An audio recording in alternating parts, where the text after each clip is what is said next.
Il est 9h10 sur RCF et Radio Notre-Dame. Louis Dauphren, c'est le début du débat du jour. Et oui, un débat un petit peu en solo en fait, parce que Loïs de Pamplonne pour l'instant est tout seul et on verra si notre autre débatteur parvient jusqu'à nos studios. Mais ça n'empêche que les sujets que nous avons sélectionnés sont dignes d'intérêt et que jusqu'à 10h, on va vous accompagner. Merci Pierre-Hugues, on se retrouve demain. Merci à vous. Et demain, on sera à Nice. Oui, dès 6h30, on s'apprête à partir, Louis, pour notre petit voyage jusqu'à Nice. Je crois que... Si, je suis déjà allé, mais j'ai jamais visité la promenade des Anglais. Ah, bah écoutez... Vous nous ferez visiter ça ? Un petit plongeon dans l'océan, puisque le prétexte, c'est la conférence des océans. À demain, donc. À demain. Merci, Pierre-Hugues. RCF et Radio Notre-Dame, le débat du jour. Dans l'actualité, il y a bien sûr encore le crime de Nogent. Le collégien ne manifeste ni regret ni compassion. Cela pose énormément de questions et on va essayer de les aborder avec notre invité. Les manifestations se multiplient aux États-Unis. Après Los Angeles, d'autres villes sont, j'allais dire, contaminées, mais il y a un effet de contagion, en tout cas face à l'attitude de Donald Trump. Alors est-ce Donald Trump qui est à l'origine finalement de ce mouvement, ou bien a-t-il réagi lui-même à une forme de mouvement qui lui était opposé? C'est une question qu'on avait déjà abordée d'ailleurs hier. On va voir ce qu'en pense Loïs de Pamplonne. Faut-il taxer les ultra-riches? C'est une question qu'on se pose aussi à l'aune d'un projet en la matière qui vise à trouver de l'argent, puisqu'il y a 40 milliards à trouver pour le budget. Et donc peut-être qu'il se trouve de ce côté-là, si tant est que les ultra-riches n'aient pas déjà quitté la France. Bonjour Loïs de Pamplonne. Bonjour Louis Dauphren. Bon Loïs, il va falloir bosser parce que vous êtes seul pour l'instant sur un certain nombre de sujets. Je rappelle que vous êtes ingénieur, consultant en relations publiques et pas mal versé sur les questions des chrétiens d'Orient. On va peut-être commencer par ça, une sorte de fausse ouverture, si ça vous va, parce qu'il y a quelques infos qui nous parviennent selon lesquelles il y a quand même des retours vers les pays du Proche-Orient. Et je lisais il n'y a pas très longtemps que c'était les Syriens qui rentraient au pays. Je voulais savoir si vous aviez des infos un petit peu plus nourries sur ce terrain-là. Alors exactement, pour avoir vécu beaucoup en Irak et évidemment beaucoup côtoyé des amis syriens, avec la chute du régime, un certain nombre de familles qui s'étaient réfugiées au Liban ou en Turquie, aujourd'hui se posent la question. Alors, se pose la question de manière libre et éclairée pour certaines et d'autres un peu forcée, parce que forcément la situation économique et politique au Liban est extrêmement dégradée, et donc un certain nombre de familles syriennes qui étaient venues se réfugier au Liban aujourd'hui sont rentrées ou réfléchissent très sérieusement à revenir au pays pour justement retrouver une situation, retrouver leur lieu de vie. Et puis en fait, comme ils ne trouvent plus de travail au Liban, la situation économique fait que beaucoup de familles repartent ou veulent repartir. C'est sûr qu'il y a une attente très forte par rapport à la situation sécuritaire, géopolitique. Il y a beaucoup d'attentisme encore dans un certain nombre de familles qui se disent, est-ce que la situation est vraiment calme ? Pour l'instant, vu l'annonce des levées des sanctions, le concert des nations qui accueille de manière assez positive le nouveau président du régime syrien, fait que les retours commencent, j'ai envie de dire, on est vraiment sur un flot qui commence à devenir assez régulier. Et qui est assez manifeste, hein. Je vous livre quelques chiffres. Loïs de Pamplonne, à la mi-mai, on estime que plus de 500 000 Syriens sont rentrés au pays de l'étranger, tandis qu'environ 1,2 million de déplacés internes sont retournés dans leur région d'origine depuis la fin novembre. Et selon l'agence de l'ONU, d'ici à la fin de l'année, ce sont jusqu'à 1 500 000 Syriens qui donc sont à l'étranger exilés et 2 millions de déplacés qui pourraient retourner dans leur foyer. Exactement. Une sorte de normalisation. Exactement. Et donc c'est beaucoup axé sur le Liban. Je dis c'est parce que la situation économique et le fait qu'ils n'ont pas forcément de travail, donc du coup et puis il y a aussi une envie de revenir dans leur pays, et également beaucoup de camps de réfugiés que moi j'ai eu l'occasion de voir en Turquie, où là vous avez vraiment le régime d'Erdogan qui pousse beaucoup les réfugiés à revenir chez eux en disant voilà, on n'a plus ni les financements ni la volonté d'accueillir beaucoup de familles de réfugiés. Et ensuite sur les IDP, les personnels déplacés internes en Syrie, il y a eu beaucoup de masses de populations qui sont déplacées en fonction des combats et en fonction des groupes paramilitaires religieux qui tenaient les régions. Là maintenant, vu que l'ensemble de ces groupes commencent à être un peu fusionnés au sein de l'armée syrienne, fait que c'est beaucoup plus facile, même s'il y a encore un certain nombre de checkpoints, même si évidemment il y a certains groupes encore terroristes qui sont bien présents, ça commence à se fluidifier. Donc vous avez en effet ces populations-là qui retournent dans leur lieu d'origine, et ça c'est extrêmement positif pour l'avenir de la Syrie, qui est quand même un pays magnifique, culturellement, historiquement, économiquement, qui a beaucoup de choses à faire. Donc c'est des signaux positifs pour l'avenir, mais avec un risque, c'est que beaucoup de ces personnes que je connais qui sont rentrées me disent tous, on garde quand même dans un coin de notre tête le fait que la situation puisse repartir, puisse se redégrader. On l'a bien vu avec les massacres des Alaouites et les combats avec les Druzes. Voilà, il y a quand même encore dans l'inconscient et dans la réalité un certain nombre de chefs de famille cette question de se dire il faut que je sois quand même conscient qu'ils puissent avoir des problématiques. Ça concerne l'ensemble des Syriens, pour les chrétiens d'Orient plus particulièrement. Ça concerne quelques familles, mais... Quelle est la proportion de ceux qui reviennent parmi les chrétiens d'Orient? Est-ce qu'ils ont tendance à... Assez limité, pour être transparent. Pourquoi? Parce que Ce ne sont pas ceux qui reviennent en premier?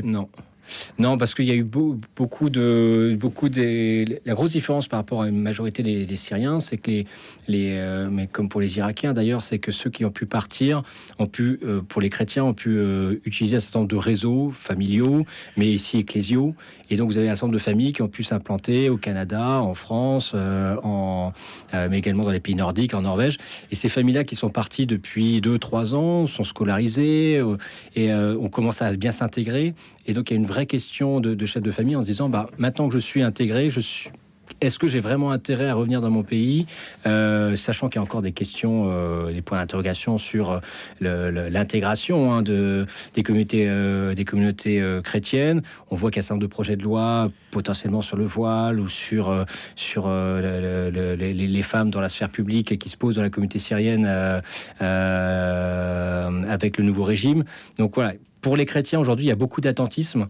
Alors, évidemment, vous avez quelques... Voilà, ça existe, mais j'ai envie de dire, on est plutôt sur du 90-10, 90 de communauté. Enfin, et encore, je pense, encore plus, 95-5, si on veut faire un prorata. En tout cas, dans le monde, ce sont 123,2 millions de personnes forcées de fuir leur foyer à cause de la guerre. Ce sont des chiffres qui ont été établis à partir de données datant donc de la fin de l'année dernière, selon l'ONU. Et puis, il y a une autre estimation, enfin pas une estimation, c'est un autre comptage. Jamais le monde n'avait connu autant de conflits aujourd'hui depuis la guerre froide. On est à 61 conflits répartis dans 36 pays à peu près. Ça renvoie à la guerre, la troisième guerre mondiale par morceaux dont parlait le pape François dès 2014.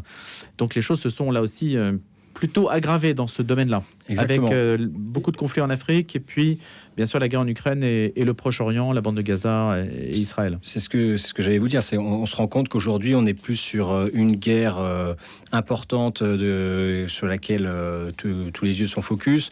On se rend bien compte qu'il y a une morcelisation. Pratiquement tous les continents connaissent une guerre sur leur territoire, qui crée des focus assez différents. Parce qu'évidemment, moi j'ai beaucoup travaillé, je travaille beaucoup en Afrique. On se rend bien compte que l'intérêt des Africains par rapport à la guerre en Ukraine est beaucoup plus limité, et c'est normal. Mais elle va être...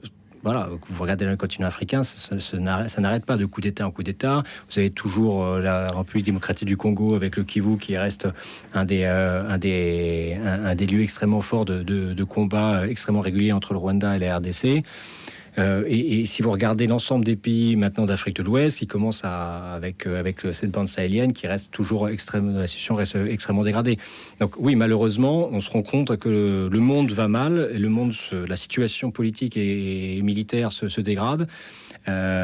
Difficile de garder l'espérance au milieu de ce monde qui brûle, et en même temps de voir que il y a quand même des signaux positifs, mais c'est sûr que il suffit de lire vraiment et ces guerres-là amènent, en fait, c'est toujours triste, c'est de voir que une guerre dans un pays de l'Afrique de l'Ouest va entraîner des mouvements de population, qui va entraîner des mouvements de population potentiellement d'émigration, qui va déstabiliser l'Afrique du Nord avec des réseaux de passeurs, des réseaux de contrebande et de trafic, qui elle-même va arriver sur des problèmes d'immigration dans les pays européens, et qui va amener de l'insécurité. Et en fait, on se retrouve, parce que de l'insécurité, sans vouloir faire de liens trop faciles, on se rend bien compte qu'en France aujourd'hui, c'est difficile d'avoir un travail, la situation fait que c'est compliqué pour tout le monde, et vous mettez des gens potentiellement dans des situations complexes. Et je vous parle de l'Afrique, mais là, il y a une tribune dans le Figaro qui est sortie, un texte de Didier Lesky là, sur l'Office national de l'immigration, l'immigration et qui parle, par exemple, de la vague afghane. Qui est totalement sous les radars aujourd'hui en France, mais on parle pratiquement de plus de 100 000 Afghans. Moi, quand je fais des maraudes avec différentes associations, on se rend bien compte que vous avez beaucoup d'Afghans dans les rues de Paris, qui sont souvent sous les radars, assez pour certains accueillis, mais pas forcément dans les structures d'accueil, et qui arrivent et qui sont vraiment en bande et avec une certaine difficulté d'intégration de ces pays-là. Mais avec des circuits bien établis, on sait par exemple qu'ils ont des cartes GPS pour arriver, notamment dans les Hautes-Alpes. On en parlera d'ailleurs à Monseigneur Xavier Mal, qui a été confronté à la question, puisqu'ils savent exactement quel est le point d'arrivée aujourd'hui. Ce ne sont pas des migrants qui partent le nez au vent et franchissent au hasard l'école de montagne. Il y a un vrai business et tous les moyens, j'allais dire, digitaux que nous avons fonctionnent très bien. Moi, j'ai eu la chance de vivre plusieurs années en Irak. Je discutais avec des Irakiens, des Kurdes irakiens, Kurdes ou Irakiens chrétiens ou non chrétiens, qui, pour certains, étaient beaucoup plus au fait que moi sur le système d'accueil, d'immigration, parce que maintenant, vous avez l'intelligence artificielle, parce que vous avez Internet, parce que vous avez des systèmes de passeurs qui sont bien rodés, et les gens savent exactement combien ça coûte, ou jusqu'à quel point je m'emmène, et en effet, vous avez certains dépendants de GPS, et ils savent exactement quoi dire, quoi faire. On l'avait très bien vu avec l'attentat qui avait été déjoué par Henri d'Anselme à Annecy. Cette personne qui s'était revendiquée comme chrétien d'Orient, on s'est rendu compte qu'évidemment, elle ne l'était pas. Elle s'était revendiquée de cette religion parce que on lui avait dit dans le système de passeurs ou via les ONG que, en fait, et c'est une vraie réalité, de dire aujourd'hui, vaut mieux se faire inscrire comme étant soit d'une minorité sexuelle qui est martyrisée, soit chrétien d'Orient, soit... Et les ONG le disent. Les ONG le disent. Ah non, moi, ils vous expliquent les systèmes parce que c'est vrai que ce qui est triste, c'est qu'il y a un certain nombre d'ONG dont les subventions n'arrivent uniquement si jamais ils ont des personnes à traiter. Donc vous avez un côté cynique d'un certain nombre de structures, pas tous évidemment, il y a beaucoup de gens de bonne volonté qui veulent servir, mais vous avez aussi un système qui se met en place pour, moi il faut que je fasse des chiffres pour avoir ma subvention de la région, du département. Si jamais je gère uniquement 10 migrants, c'est j'aurai moins d'argent que l'année prochaine, donc il vaut mieux que j'en ai 20. Et du coup, vous avez un système qui s'auto-alimente, et pour avoir travaillé dans le monde associatif depuis quelques années, c'est quelque chose que j'ai pu voir sur le terrain. Merci Loïs de Pamplonne pour cet éclairage, j'allais dire préliminaire, même si on y a consacré quand même pas mal de temps, mais c'est vrai que ça s'est rattaché directement à ce que vous avez pu faire, à votre expérience de terrain. On va passer à présent à ce qui s'est passé à Nogent et qui n'est pas sans éveiller en nous quelques interrogations. C'est la stupeur, la sidération, il y a eu des mots très forts pour qualifier ce qui s'est passé, et aussi bien sûr l'explication ou l'absence d'explication que le collégien, que le garçon en garde à vue a pu donner. Les cours vont reprendre au collège de Nogent, le collège Françoise Dolto, 2 jours donc après le meurtre de Mélanie, la surveillante de 31 ans. Ce collégien donc a été interpellé mardi matin, juste après les faits qui se sont produits lors d'un contrôle de sac. On a pu déjà en parler, il a 14 ans. Et lors de sa garde à vue, ce garçon n'a manifesté aucun signe évoquant un possible trouble mental. Il n'exprime aucun regret ni aucune compassion pour les victimes. Je crois que toutes les antennes quasiment de France et de Navarre ont marqué leur étonnement par rapport à cette attitude et ont dressé le portrait glaçant en fait d'un adolescent en perte de repère, fasciné par la mort, fasciné par la violence. Alors est-ce un cas exceptionnel? On ose l'espérer. Y a-t-il une déclinaison et une morale sociale à tirer de ce qui s'est passé et à tirer de son discours? Loïs de Pamplonne. Alors, c'est sûr que ça pose question. Je voudrais réagir sur les mots forts qui, en effet, ont fleuri sur l'ensemble des réseaux, des interviews médias.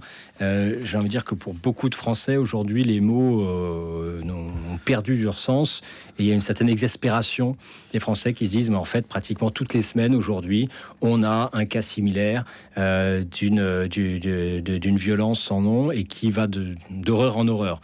Et ça, je pense que c'est important que le politique se saisisse de ce sujet-là, non pas uniquement en faisant des minutes de silence, mais en apportant des solutions sur le long terme, et pas des solutions, j'ai envie de dire, gadget, dire on va interdire les couteaux, on va interdire... en fait, on l'a bien vu. Ça vous paraît gadget, ça? Oui, on l'a bien vu, en fait. En plus, cet événement-là est d'une tristesse confondante, parce que le même jour, il y avait des gendarmes dans cet établissement qui étaient à l'extérieur, qui faisaient des fouilles aléatoires. Donc, en fait, si vous voulez, cette personne-là aurait pu venir avec un couteau, planter un de ses élèves devant l'école, et sans pouvoir sans que ça change quoi que ce soit. Donc j'ai envie de dire, on va supprimer les couteaux. Demain, on va avoir un attentat. Enfin, on va avoir quelqu'un qui va tuer avec un tournevis. On va supprimer les tournevis. Demain, on va avoir un attentat avec un marteau. Et en fait, si vous voulez, je pense qu'on est toujours sur les conséquences. On met toujours un petit pansement sur une plaie béante. Et si on revient un peu, si on essaie de prendre un peu de hauteur. Mais pour vous, c'est une non-réponse, c'est démagogique de dire on va interdire les couteaux parce que de toute façon, comme vous l'avez cité à l'instant, il y a d'autres outils contondants. Je pense que c'est important qu'on puisse faire l'objet. Rapidement apporter une réponse. Et en effet, pour la famille, pour les proches, c'est important que l'État puisse dire on va faire quelque chose. Mais je pense que cette mesure-là n'est absolument pas à la hauteur du crime qui a été commis. Et là, je pense que c'est toute l'importance du politique, c'est de prendre un peu de la hauteur et de dire, par rapport à ce sujet-là, quelles sont les questions qui doivent se poser. Moi, je vois un certain nombre. Par exemple, là, moi, ce qui me touche beaucoup, c'est l'absence de regrets, et surtout l'absence des mots du gamin de 14 ans. Et qui voulait tuer une surveillante, n'importe laquelle. Oui. Donc, de surcroît, on peut supposer qu'il y avait une préméditation. Oui, il le dit. En fait, j'ai été sermonné par une surveillante parce que j'embrassais ma petite copine dans le collège. J'ai ruminé tout le week-end et je me suis dit, début de semaine, je vais tuer quelqu'un. Et là, on se dit, mais la froideur du raisonnement. Mais je pense qu'aussi, ce qui est intéressant à noter, c'est ce qu'on entend par la presse et par les différentes conférences de presse, c'est l'absence de regrets et je pense l'absence de mots. Je pense que là aussi, il y a une difficulté de parler, de s'exprimer. Moi, j'ai eu la chance de faire de l'accompagnement du côté de Bondy avec une association qui s'appelle Le Rocher auprès de jeunes de banlieue. Et ben, j'étais très frappé de voir le fait de l'absence du vocabulaire par un certain nombre de jeunes. Et en fait, quand vous n'arrivez pas à vous exprimer, se crée une frustration énorme. Et du coup, la violence arrive assez vite parce qu'en fait, vous n'avez pas les mots pour débattre, pour expliquer. Et du coup, vous créez un sentiment d'infériorité et vous créez un état d'esprit qui peut vraiment amener à ruminer et à créer un état d'esprit, si vous voulez, de violence. Donc ça, c'est le premier point. Je pense que là, un des sujets sur le long terme, ce serait vraiment de comment remettre... Mais à ce compte-là, il y a beaucoup de jeunes dans cette situation. Exactement. Loïs de Pamplonne. Or là, c'est un passage à l'acte qui est quand même extrêmement singulier. Qui est extrême. Mais je pense que justement, il est singulier, mais le risque, c'est qu'on en ait plein d'autres, parce que justement, vous vous retrouvez avec une jeunesse qui n'a plus les mots, qui ne sait plus s'exprimer, qui du coup passe beaucoup plus vite à la violence, parce que justement, elle ne sait pas expliquer à la surveillante, bah non, je suis pas d'accord avec vous, bah en fait, ça fait longtemps que je l'ai pas revu. Mais en fait, si jamais vous n'avez pas les mots, vous ne pouvez pas vous exprimer, du coup, vous créez un sentiment de frustration qui peut amener à une certaine passage violente. Il y a sur les mots, il y a sur l'autorité. Je pense que si jamais l'enfant n'a pas de statut, ne voit pas de statut d'autorité au sein de au sein de sa maison, au sein de sa famille, il ne comprend pas la figure de l'autorité du surveillant, parce qu'en fait, il n'en voit aucune. Si jamais il n'a pas de père, si jamais le père ne fait pas son travail, ou la mère est totalement dépassée, parce que souvent ces familles-là, c'est des familles monoparentales, la mère, elle essaie de travailler, elle fait sûrement le mieux qu'elle peut pour apporter un peu à son fils, mais en fait, vous voyez très bien, si jamais elle n'est pas là, il s'éduque uniquement en regardant on n'a pas beaucoup d'infos sur les parents d'ailleurs. Non, c'est pour ça que je m'avance pas beaucoup, mais je dis souvent, quand on regarde dans l'histoire des familles qui ont connu ces événements-là, c'est souvent en lien. Loïs de Pamplonne, vous restez avec nous jusqu'à 10h. On va continuer à parler de ces sujets d'actualité. On va revenir sans doute sur Nogent. J'ai encore une question à vous poser en lien avec ce crime qui a été commis et le mystère aussi qu'il peut-être suscite en notre âme ce matin à 9h30, juste après les infos qui vous sont présentées tout à l'heure. Bonjour, je suis Fabrice Adjadj et je vous propose de prendre 26 minutes pour réfléchir avec l'un des pères fondateurs de la pensée occidentale. Cette semaine, Saint Bonaventure et la question, la béatitude n'est-elle donnée qu'aux pauvres? Matière à penser est une émission de l'Institut Philanthropos, le lundi à 18h30 pour vous délasser de votre première journée de travail et le samedi à 10h30 pour bien commencer le week-end. N'oubliez pas que vous êtes intelligent. Écologie et spiritualité, un nouvel élan. 10 ans après la publication de Laudato Si, le pape François s'est éteint, laissant un héritage mêlant spiritualité et écologie. À l'occasion de cet anniversaire, la Croix explore les prises de conscience qu'a suscité cette encyclique dans les comportements et les choix de vie. Pendant 2 semaines, la Croix tente de répondre à plusieurs interrogations sur les enjeux écologiques et l'avenir de l'écologie intégrale. Écologie et spiritualité, un nouvel élan, un dossier de la Croix, disponible dès maintenant dans le quotidien et l'hebdomadaire chez votre marchand de journaux. Bonjour, c'est Bruno Courtois, directeur de RCF Notre-Dame. Comme moi, vous avez été ému et heureux de découvrir le visage de notre nouveau pape Léon XIV. À Rome, à Paris, à Lyon et dans toutes les radios du réseau, nous sommes mobilisés pour décrypter pour vous et avec vous les enjeux de l'Église, les chantiers à venir et toutes les raisons d'espérer. Soutenez-nous financièrement et n'hésitez pas à parler de nous autour de vous. C'est important car plus que jamais, la voix des radios chrétiennes est attendue. Envoyez vos dons au 6 boulevard Edgar Quinet à Paris dans le 14e ou via notre site ou notre application. Merci beaucoup. –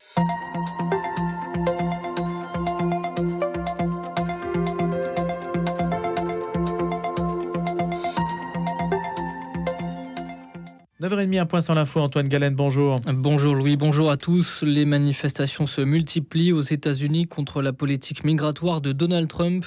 Malgré le déploiement de militaires à Los Angeles, plus de 1000 personnes ont encore protesté pacifiquement mercredi avant une deuxième nuit de couvre-feu dans le centre-ville.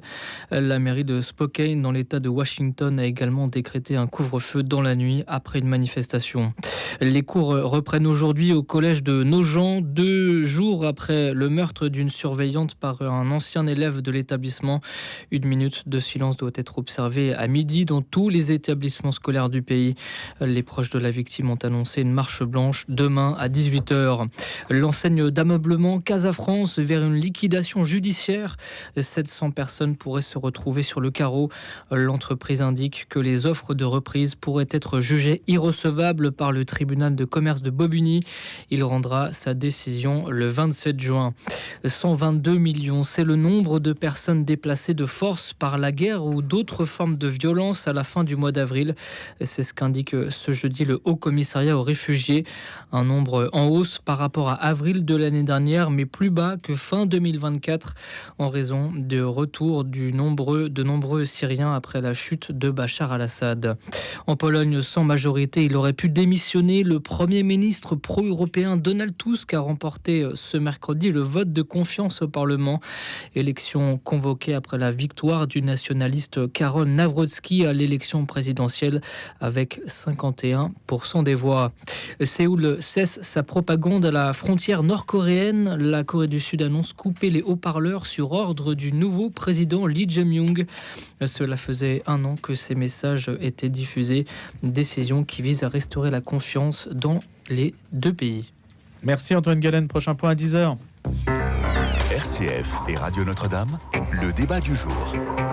En présence de Loïs de Pamplonne, ingénieur consultant en relations publiques avec une forte expérience dans l'humanitaire, en particulier au Proche-Orient. Et c'est pour ça qu'on s'est beaucoup attardé sur cette question au début de ce débat du jour auquel s'est joint Étienne Pépin, rédacteur en chef RCF Notre-Dame. Bonjour Étienne. Bonjour Louis, bonjour Loïs, bonjour à tous. Merci de suppléer ce matin Étienne. Alors on a parlé donc du Proche-Orient, du crime de Nogent. On a commencé à échanger des réflexions sur le sujet. Je voulais relancer l'attention de ce débat, ou l'attention sur le fait que plus d'adultes devraient être formés en milieu scolaire avec une offre de soins plus lisible et graduée et davantage de soignants formés. C'est le plan santé mentale et psychiatrie que le gouvernement a dévoilé avec donc Yannick Neuder, ministre de la Santé et de l'accès aux soins, à l'issue d'un comité stratégique interministériel sur le sujet. Est-ce qu'il y a une question liée à la santé mentale ? Cette grande cause ne sera pas qu'un slogan, a-t-il affirmé, sachant qu'il n'y a pas beaucoup d'argent non plus dans les caisses de l'État. Donc les syndicats s'interrogent sur la pertinence aussi de ce plan. Vous voulez commencer, Étienne ? Ce qui est sûr, c'est que je crois qu'il faut viser la prévention plus qu'une réponse à ces drames qui se jouent et qui bouleversent la société en permanence depuis maintenant plusieurs années. Et on vise systématiquement des plans un peu palliatifs, je dirais, sur ces grandes questions. Et pour moi, il me semble, comme observateur de l'actualité, qu'il faudrait être dans une logique de prévention et d'accompagnement de ces sujets dès le début de la vie, en fait, des enfants, des jeunes, puisque dès le primaire. Dès le primaire, et même peut-être même dès le début dans l'accompagnement de l'éducation. Il faudrait même disait Christian Saint-Étienne ce matin, tout se joue dès l'école primaire. Et sans doute même avant l'école primaire, dans l'éducation qu'on donne à nos enfants.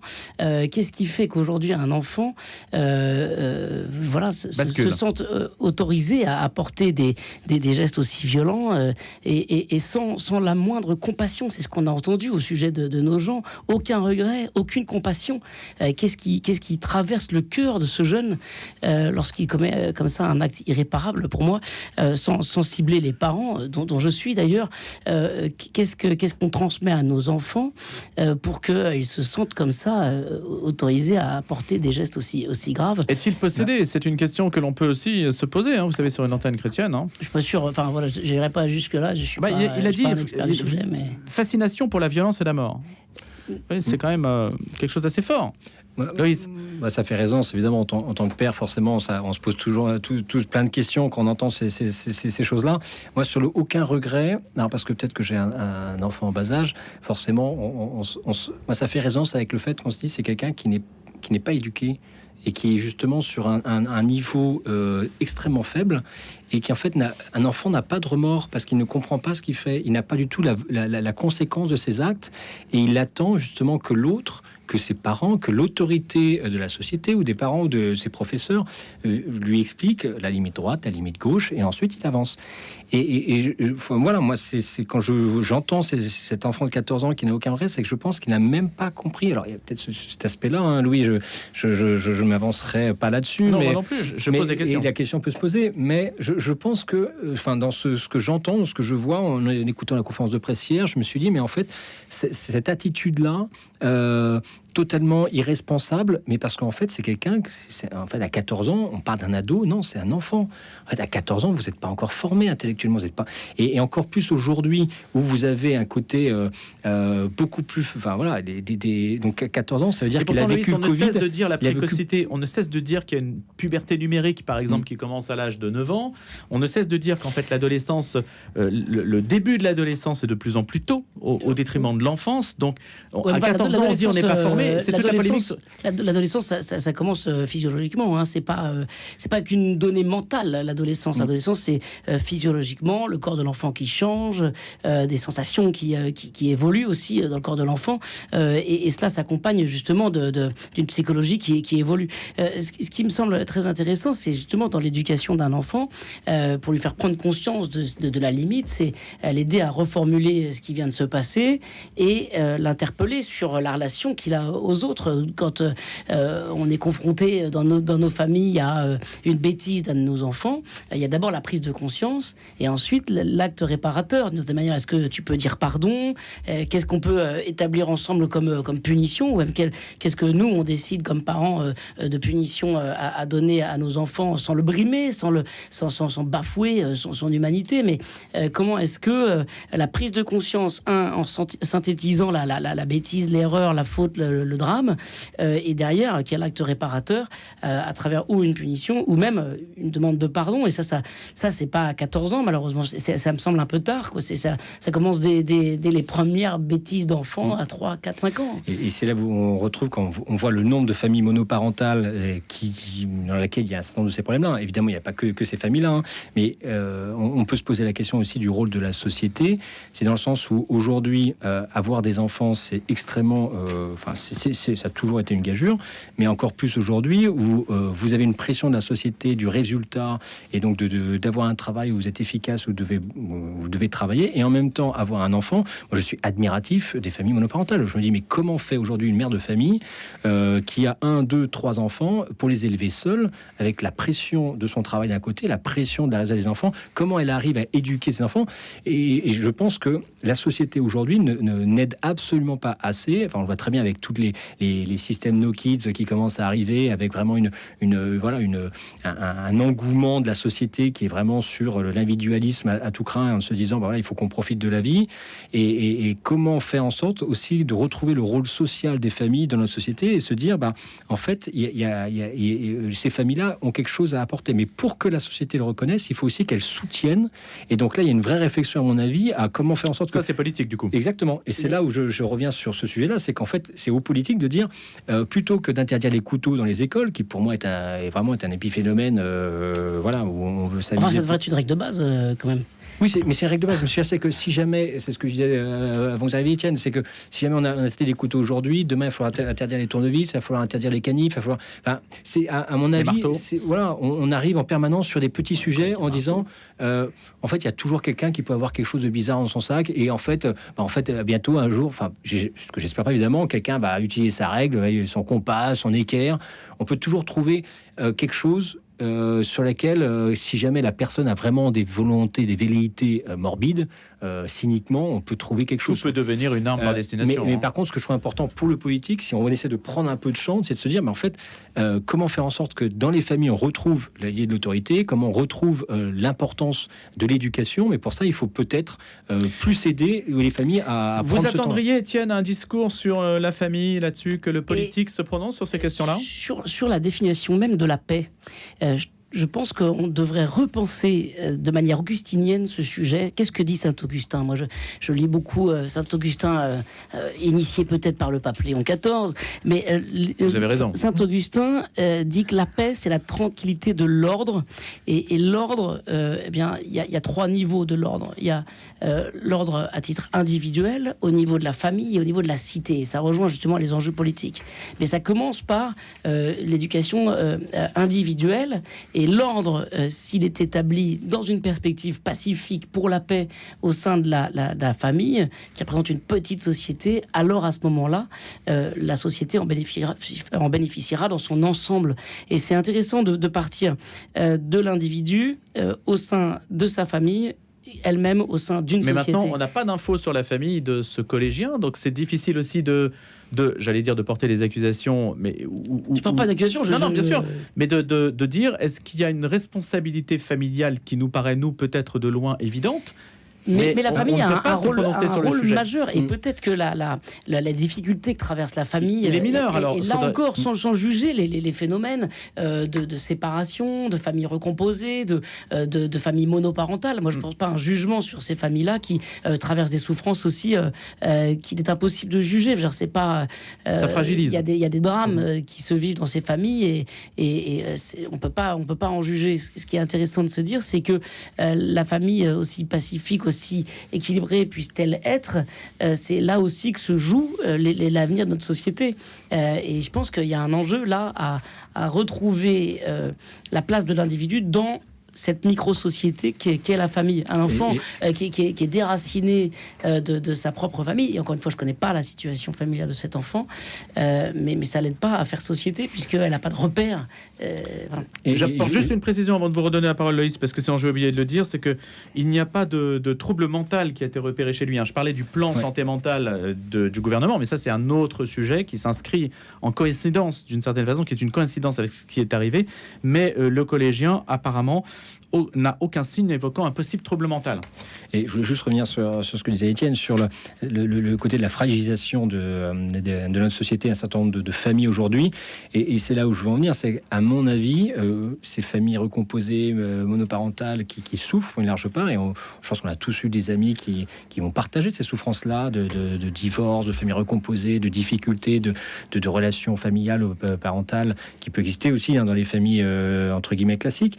Mais je pense que c'est encore plus dur, et le fait que la société ne reconnaisse pas cette difficulté-là, qu'on fasse croire que avoir une famille, quand vous êtes un seul parent, c'est normal, c'est la même chose que d'avoir 2 parents.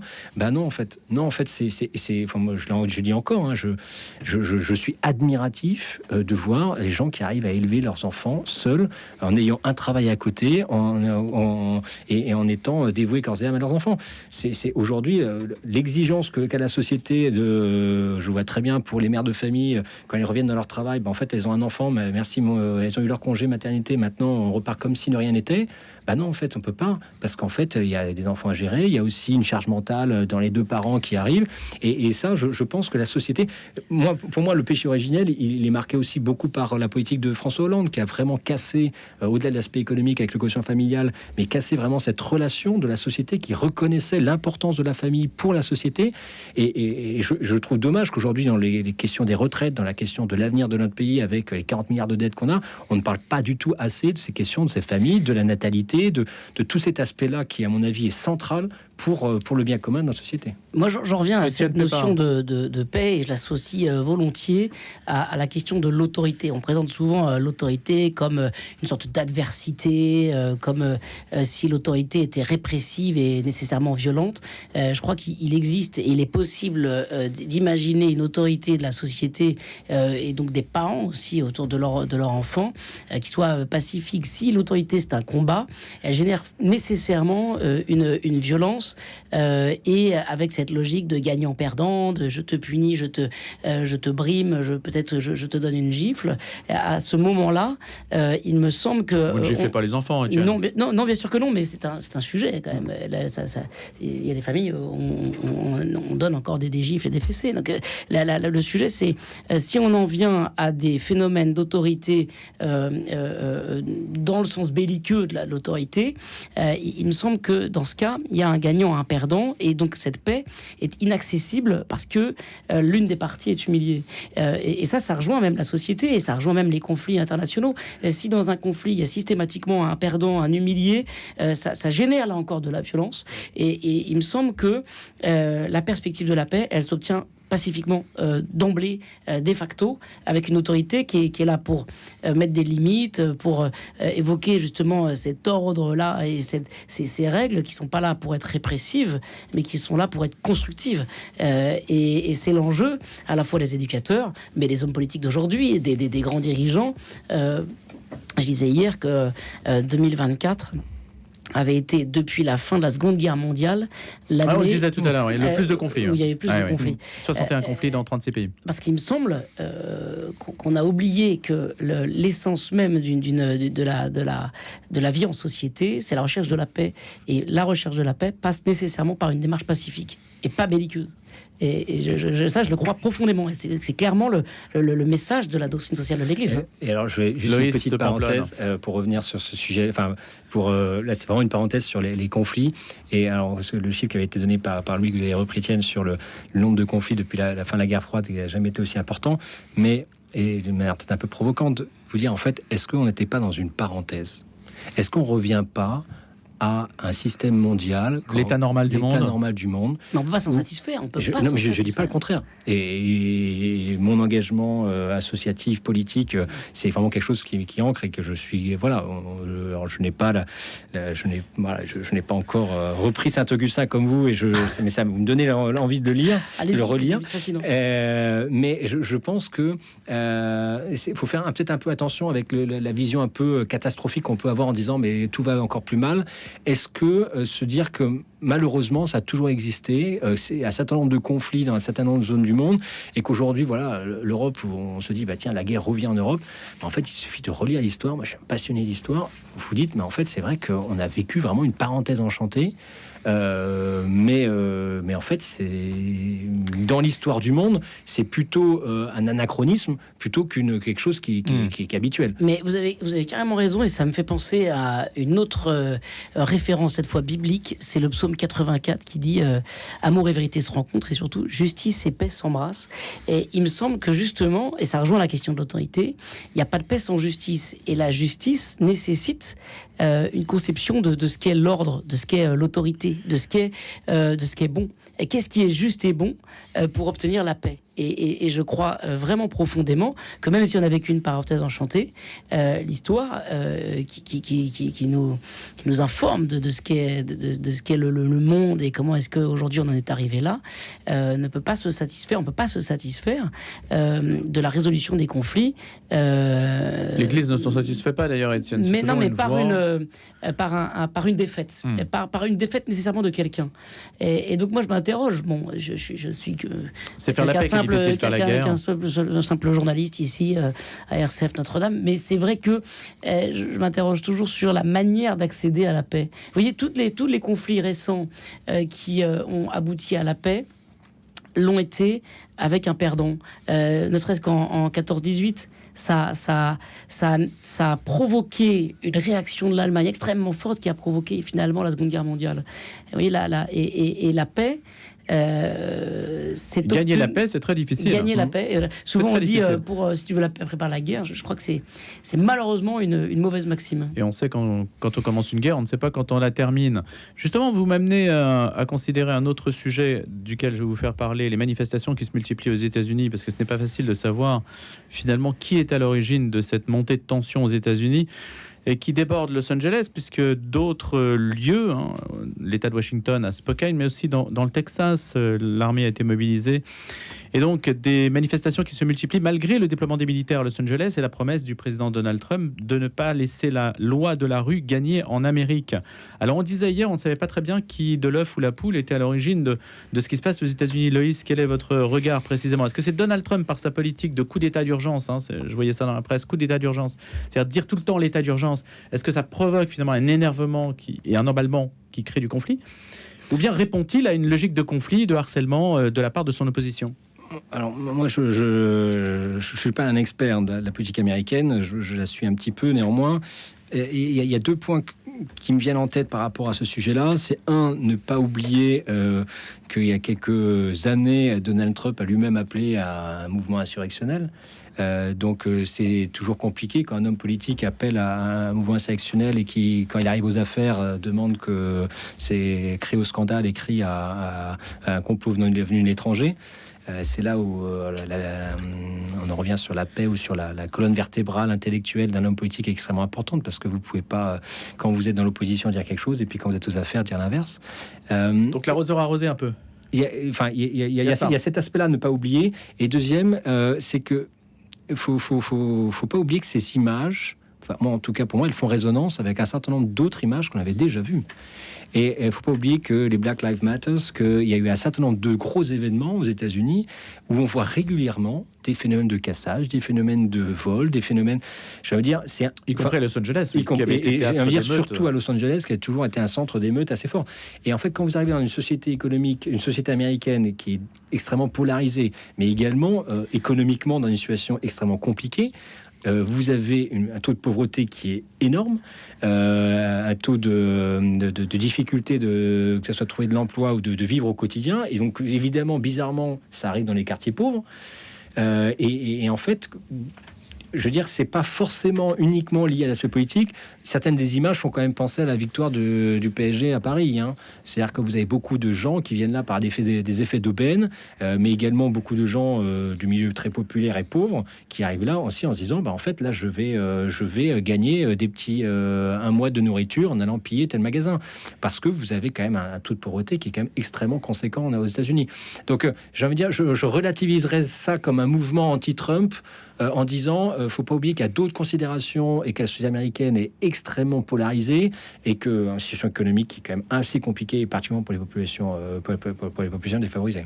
Étienne Pépin. Alors moi non plus, je suis pas un américanologue, je sais pas comment on dit, un spécialiste des États-Unis, et j'ai envie de prendre encore une fois un pas de côté, parce que je crois qu'il est quand même sain, justement dans la perspective de la paix, que les choses soient dites, que finalement, dans la perspective de la paix, les conflits s'ouvrent.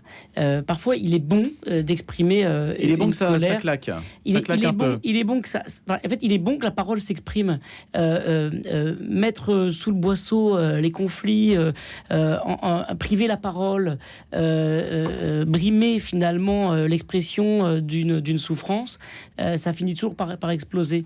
Et donc, ce que je me dis, c'est que en observant cela, c'est que il est bon que les sujets soient posés et que en fait soient posés en vérité. Là, le sujet, ce sont les migrations.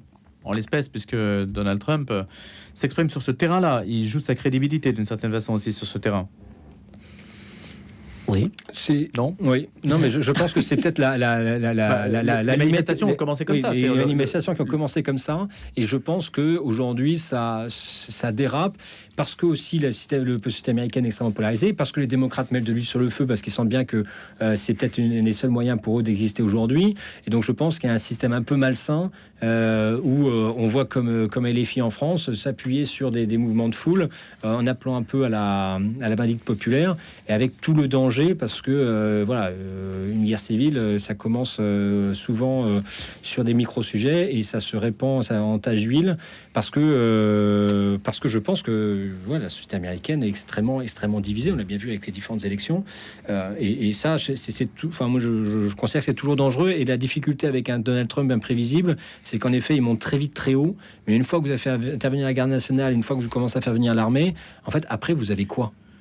Et c'est tout le danger de l'homme politique. S'il répond trop vite, trop fort, en fait, derrière, si ça continue ou si ça prend un peu plus d'ampleur, en fait, là, il a grillé toutes ses cartouches.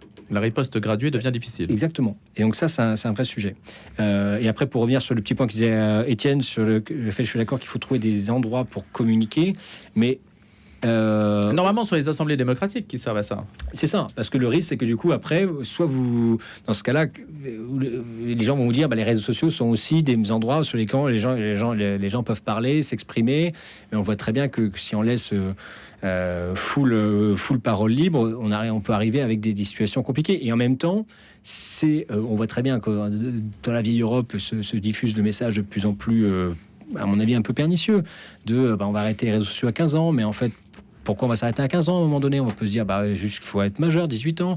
Et puis, en fait, on voit très bien avec les... Qu'est-ce qui vous rend responsable d'utiliser les réseaux sociaux de manière correcte, qu'on ait 15 ou 18, en fait? C'est ça. C'est ça. Et après, derrière... Pourquoi on va dire, il y a tel influenceur, on le voit très bien avec les commissions à l'Assemblée nationale, avec les créateurs de contenu, les influenceurs. On va vous dire, mais en fait, tel influenceur, il n'est pas dans la doxa officielle. Alors, pour certains, je suis tout à fait d'accord. Mais en fait, à partir de quand on va créer une commission qui va dire... C'est quoi la doxa officielle? Justement, c'est qu'on va dire, tiens, tel acteur, il fait... c'est un acteur pornographique, c'est un discours viriliste, masculiniste, que certains vont considérer comme étant néfaste. Mais là, le risque, c'est qu'on se retrouve... Vous n'êtes pas pour interdire la pornographie, par exemple, Loïs de Pamplonne? Alors, si... Mais un autre sujet par rapport à Donald Trump. On n'a pas tout à fait dérivé parce que Donald Trump sur le sujet peut nous expliquer pas mal de choses. Mais ce que je veux dire, c'est qu'on a un vrai sujet sur les espaces de liberté. Comment qui à mon avis sont cruciaux et sont importants pour notre société démocratique. Mais d'un autre côté, si jamais on veut commencer à réguler ce système-là en disant il y a des bulles cognitives, il y a des gens extrêmement dangereux, mais qui va définir qui a le droit de parler? Donc vous êtes hostile à toute régulation? Pas à toute régulation, mais je pense qu'il y a un vrai système à penser, à réfléchir, parce que le danger, c'est que là, vous avez un gouvernement, vous avez un système. Demain, vous pouvez avoir un système un peu plus dur et qui va pouvoir se mettre vraiment les pieds dans les pantoufles en utilisant ça pour dire en fait on va arrêter d'autres influenceurs sur telles idées. Comme la CSG, on peut faire jouer le curseur. Exactement. On peut monter le taux. Et on voit comme sur le sujet de la fin de vie, demain, que les gens vont vous dire, en fait, tous les personnes influenceurs ou autres qui vont dire sur la fin de vie, attention, en fait, comme vous avez une interdiction de parler d'autres sujets de la fin de vie que la doxa officielle, on va vous couper tous les comptes. Vous êtes hors la loi, etc. Mais ça, c'est une vraie question dans notre société. Quelle valeur on donne à l'altérité? Ça vaut... Là encore, à tous les échelons de la société, quelle parole on donne, quelle voix, quelle valeur on donne à une parole différente de la mienne, et quel crédit, qu'est-ce que je lui accorde comme raison d'être, comme droit d'exister dans le débat, dans la construction de la société. Réprimer, il me semble que... ça a des limites si on n'est pas capable de se laisser un tout petit peu modifier par la parole de l'autre. Est-ce que le porno, ça entre dans le cadre de la liberté d'expression? Je pense que alors pour le porno, je pense que c'est un fléau et que je pense que c'est un sujet qui doit être pris à part, et je pense que c'est un fléau qui est aussi révélateur de la société dans laquelle on est, sur la question de l'amour, sur la question du rapport à son propre corps, du rapport qu'on a au corps de l'autre. Mais qui va juger que ce rapport est bon et que... je pense que ça doit celui du porno est mauvais? Qui va juger de ça? Ça doit être, à mon avis, sur la base du socle social que la société s'accorde à elle-même. Qu'est-ce qui est bien et mal? Et au fond, qu'est-ce qui fonde les valeurs de notre société? Quelle valeur on donne à l'amour entre les gens? Quelle valeur on donne aussi à ce corps qui nous a été donné sans qu'on l'ait choisi?